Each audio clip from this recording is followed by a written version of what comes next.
A few years ago my brother would get a call on his cell phone around 2 to 3 every night. He would answer and it was this hellish sounding noise.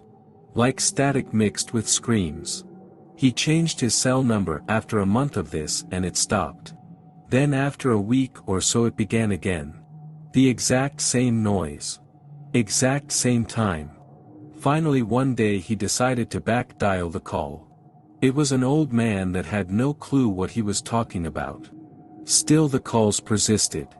If he didn't answer, it would call a few more times. No messages were left. He decided to say screw it. Ended his contract with his phone company, switched to a new one, and then got another new number. You guessed it, the screaming static calls continued after a short delay. By this time he was terrified every night. Unsure why this was happening, he back-dialed the number again and got a different person. Around this time he lost his job and his phone. The calls stopped of course. His phone was disconnected now. So one day my mom asks me to listen to this weird message she got on our home phone. It was the static screaming. We showed my brother and he was freaking out. He back-dialed the number again and it said the number was disconnected this time. Never heard from it again after that. When my sister was young, my parents got her a personal phone, a landline so that she could feel special. Yes, she was extra spoiled. It was a prepaid landline though, so basically no one could call in or out if she ran out of credit, much like a mobile phone. Anyway, every night at 3 a.m. her phone would ring. She said there was a man on the other line, and she would get really scared and come running to my room. It escalated to the point that I asked her to please disconnect her phone before going to sleep because it was becoming extremely annoying to get woken up every single night by this person that called her. Eventually she just got rid of the phone. A few years ago we were talking about it, and she confessed that her phone continued to ring even after she disconnected it, which is why she said she didn't want it anymore. She has no recollection of what the person on the other end was saying, or maybe she's just completely blocked it out. About a couple weeks after I was born my dad's best friend, Jim, died. They were really close, and one of the last things he wanted was to hold little me before he passed. His wish was filled, and some short time after that he was gone. Fast forward 7 years. I'm now a happy 7-year-old with a 5-year-old brother and recently born sister. One day the phone rings, and with my mom out and dad in the washroom I thought it was going to be ignored as we kids were still too young to answer the phone, no call display, we didn't know if there would be a stranger. But my brother broke the rules and answered. Hello. At this point my dad is out of the washroom and is asking my brother to hand him the phone. He ignores him and keeps listening to whoever is speaking. Before my dad could ask a second time my brother hangs up, looks at him and says, Jim says hi, and he misses Skywing Nova, then goes back to playing. The look of shock my dad had is what I remember most about this. When I was younger my family was extremely poor and lived in a very old mobile home on some land my grandpa owned. This piece of land was in a very small town out in the middle of nowhere Texas and covered in woods. The town itself was your typical small country town where football was king and there was nothing to do but get drunk or high on the weekend. It was also the type of town, along with it being early 90s, where one didn't typically have to worry too much about locking their doors or setting an alarm. Now, our trailer was a 2-bedroom and my parents, always putting us kids ahead of themselves, slept in the living room on a fold-out couch. My room was directly connected to it and my sister's room was down a hallway past the kitchen and bathroom at the other end of the trailer. One night, after everyone had gone to bed, my dad is woken up by a feeling that there is someone in the room. He looks around a bit and sees a large male figure sitting in the easy chair just feet from the bed. My dad quickly flipped on the light switch next to his bed and saw it was a neighbor from down the road named Carter. Carter was known to be a frequent drug user and was often in trouble with the law because of this. My dad asked him what the fuck he was doing here and told him to get out and he responded. I can't get out.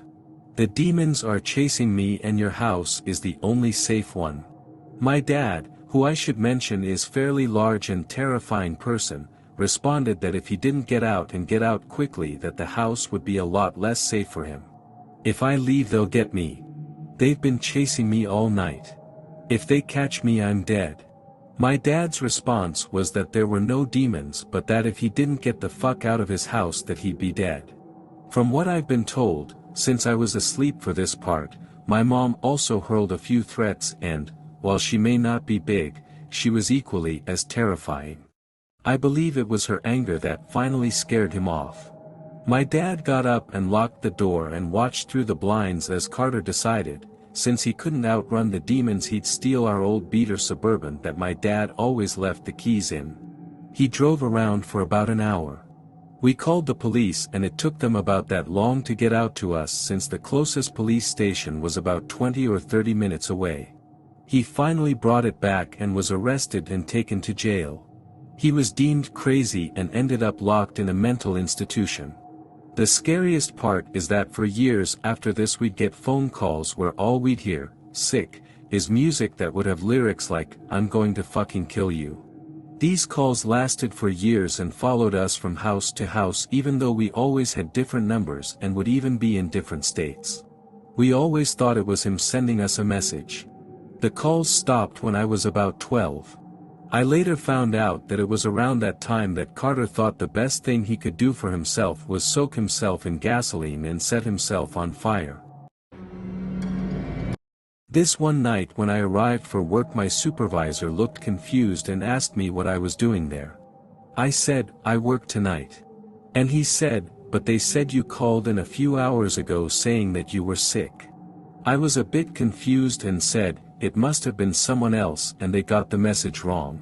After everyone else showed up for work that night it was a bit more weird, but we carried on as usual and assigned everyone their places for the night. I went to work in the control room where I usually work. The control room is the center of the prison that has direct control over the cameras, doors, phones and everything.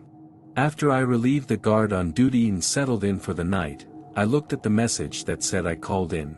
It said that I had called at 6:50 and said that I had gotten sick while out cleaning up after the storm. There had been a storm the night before and it was a bit bad, but not anything that I had to go out to clean up. It was truly weird. The supervisor came into the control room about that time. He was also a friend of mine outside work and we started talking about it, and how odd it was. I decided to call my wife at home and tell her about it while he was still sitting there. I picked up the phone and dialed. After 2 rings a man picked up the phone and with a raspy voice said, "Hello." I did not know what to say for a few seconds. I looked at the phone to make sure I dialed the right number, and I had. After a few seconds the person said, "Hello." Again in the same raspy voice. I said, "Hello. Who is this?" "This is Taylor." "Who is this?" the person said. My head started spinning because my name is Taylor also. I said in almost a scream, "Where is Ann?" He said, "Ann's in bed." "Who is this?" I dropped the phone and told my supervisor to ring me out. I had to get home, and I took off toward the door. I could hear Dave pick up the phone behind me and say, "Hello." Followed soon after by, "What the fuck?" rather loudly. I ran to my car and drove home faster than what was legal, my mind racing the entire time.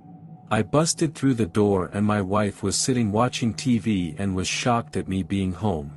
I asked her who was there and she said no one has been here.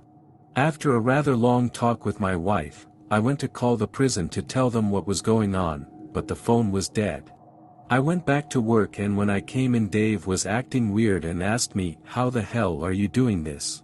He told me that when I left, he picked up the phone and the person on the other end sounded like me. He kind of freaked out and hung up the phone. A minute later, as he could see my car leaving the parking lot, I had called back from home and asked what the hell was going on. He said that I was a bit irate and said I was sick and did not feel like playing these games and was telling him to stop prank calling me and hung up. After convincing him I had no idea what was going on we went back to work. Later, I find out that the phone line for my area had been knocked down the night before by the storm. This is absolutely the strangest thing that has ever happened to me.